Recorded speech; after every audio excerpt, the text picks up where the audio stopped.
चलो चलो। लीला हे माता सीता, हम लाम दीते भेदल भूत हैं। हे बजरंगबली, हम आखिरी बार कह रहे हैं।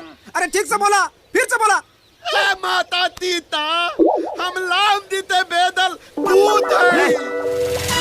भूत ना, दूत दूत दूत भूत दूत दूत भूत भूत। हम पिछवा के लटकल बड़े रे।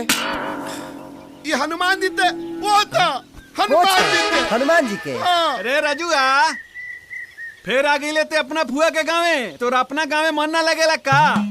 तारे का बात पा के बैठे बनी यार। गांव का मुखिया हुआ, भाग सुने पर लागल बड़ा यार पार्टनर, यहाँ आकर एकदम भेरूगुट किया। हाँ ना? नहीं तो ये कुकुर लोग हमरा रामलीला का राम नाम सत कर देता। एकदम चिंता मत करो सीता माता, हम आ गए हैं। हाँ तो चलो कर लिया जाओ।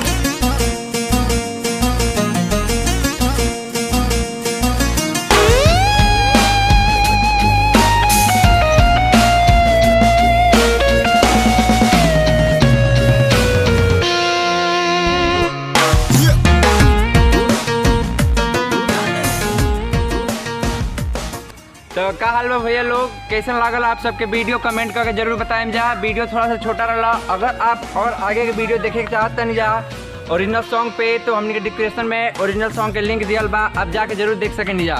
और चैनल के सब्सक्राइब जरूर कर लें जा, अपना दोस्त लोग में शेयर भी कर दें जा। हमने के चैनल के थोड़ा सा और आपके प्यार और सपोर्ट की जरूरत बा, तो प्यार और सपोर्ट जरूर देते रहें। धन्यवाद।